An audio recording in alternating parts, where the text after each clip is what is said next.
Sure. So this study has come out of some of our work on UV protection to the eyes. Okay.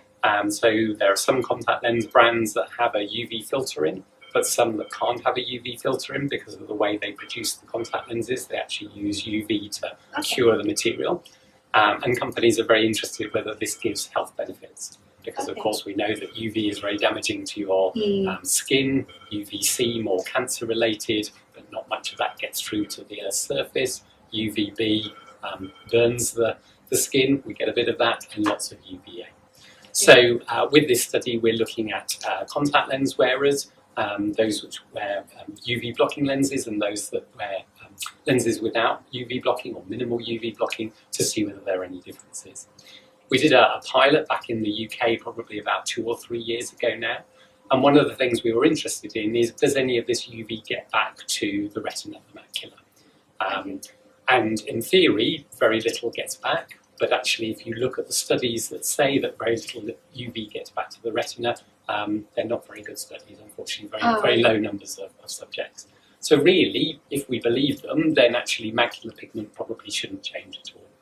But the really nice thing about macular pigment and why we wanted to measure it in the study is it changes very rapidly. So if you improve your nutrition, you can see improvements in macular pigment. And those changes happen over a short period of time. So we hope that by looking at people who've worn lenses for at least 5 years, that we might see some changes in macular pigment. And actually in that pilot study, we found some remarkable differences. So 25% or more higher macular pigment in those people who'd had UV protection than those that hadn't. Okay. So where we're going now with this study is we've expanded it, so we're going to do 5 sites around the world. So we've already been to the UK and we've been to Houston, and now we're in Australia, and next stop will be Canada, where we're measuring again macular pigment and how the lens reacts, so how good your eye focus is, for example, and also damage to the conjunctiva from UV that we can do with autofluorescence to see whether actually there are some benefits of UV blocking.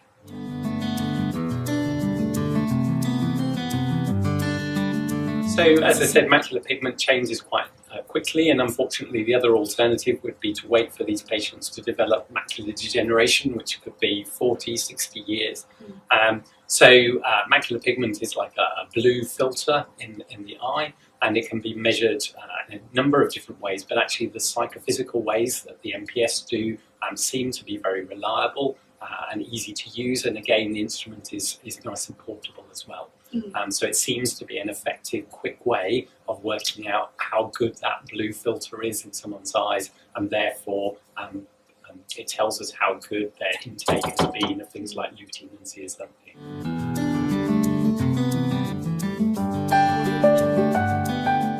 Oh, good question. Probably about 5 years.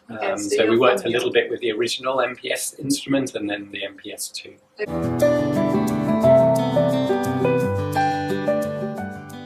Becoming more popular, certainly now that people have demonstrated the benefits of, for example, nutritional supplements on macular pigment, people are looking for ways to measure macular pigment.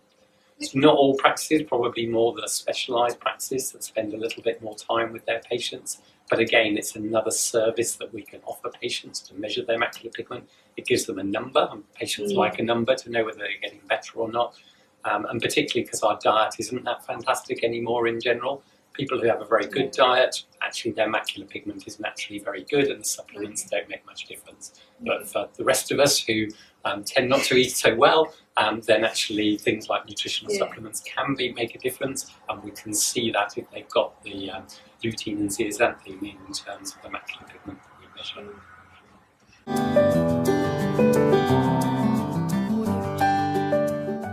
Yes, they certainly should be. So most professionals, of course, would have ways of looking at the back of the eye, generally now with sort of indirect techniques. A lot of them also have cameras so they can take pictures, but also many now, certainly in the UK, have optical coherence tomography as well, so they can actually image through the retina. So all of those techniques then can help in the diagnosis of macular degeneration.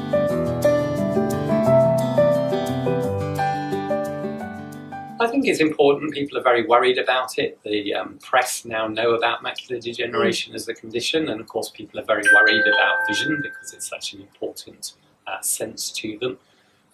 So in those terms, yes, I think it's important. And the way optometry is changing needs to offer better service to our patients, because actually the products that traditionally were sold, they can be available over the internet and other ways. So as optometrists think more about the service they can offer to patients, macular pigment to me is one of the important ones that they can offer.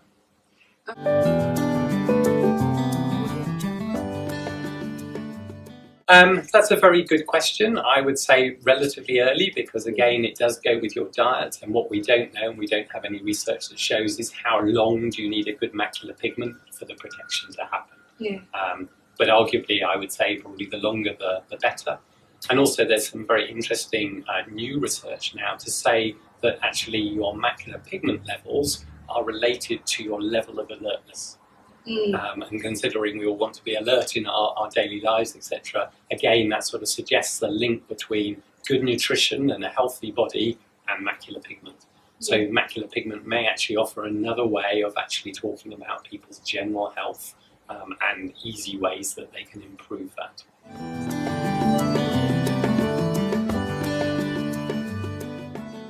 That's difficult because I haven't worked here for 20 odd years or so.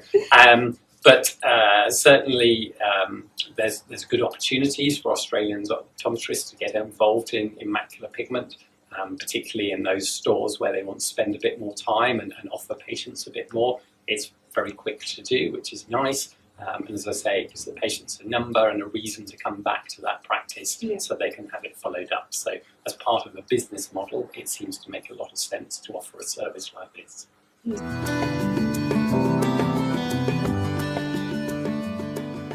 So certainly in terms of the macular pigments, lutein and zeaxanthin that we can only take in through our diet. So a good diet is important. It tends to be the sort of dark green leafy vegetables, so your spinach and your kale, that you need to eat lots of. Unfortunately, it's not as simple as even that, because it would seem, depending on how we cook the kale and how we transport it, will depend on the nutritional value it will give us. So there have been studies done which show very little effect just because of the way that the kale is prepared. So in some ways, the easy option is a nutritional supplement that has a reasonably high level of lutein and zeaxanthin, because we know then how that's produced and the fact that it can boost our macular pigment. But if people have a very healthy diet, you're probably unlikely to see a big difference. But for the many people who don't have a perfect diet, then you should get some benefits for them.